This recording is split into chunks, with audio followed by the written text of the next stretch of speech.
माझं सोलापूर न्यूजमध्ये आपल्या सगळ्यांचं स्वागत। कर्नाटकचा भाषावाद, प्रांतवाद आणि यामुळे आता खरं म्हणजे अशी परिस्थिती येताच कामा नये।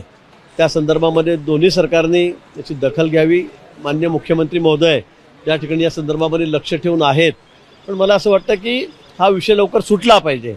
आता सगळ्या एसट्या दोन्हीकडच्या बंद झालेल्या आहेत। कर्नाटकमधून येणाऱ्या एस टी बस बंद झालेल्या आहेत, इकडनं जाणाऱ्या बस बस बंद झालेल्या आहेत। त्यामुळे असं ट्रान्सपोर्टेशन बंद ठेवून, वाहतूक बंद ठेवून हा विषय संपणार नाही। आणि म्हणून मला वाटतं दोन्ही सरकारने, आणि तसं होत असेल तर केंद्र सरकारने या बाबतीमध्ये हस्तक्षेप करून हा विषय लवकरात लवकर सोडवला पाहिजे, अशी आमची भूमिका आहे।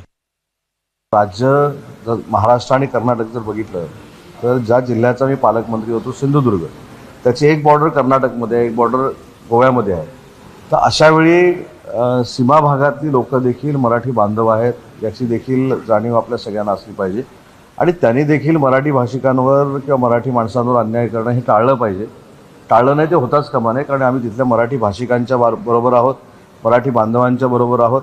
आणि याच्यामध्ये मी स्वतः माननीय मुख्यमंत्री महोदयांना आणि दोन्ही उपमुख्यमंत्री महोदयांना विनंती करेन की तिथल्या मुख्यमंत्र्यांशी बोलणं आवश्यक आहे आणि कायदा आणि सुव्यवस्था बिघडणार नाही याची दक्षता ही दोघांकडनं घेणं आवश्यक। माझं सोलापूर न्यूज या यूट्यूब चॅनलला सबस्क्राईब करा आणि बेल आयकॉन प्रेस करायला विसरू नका।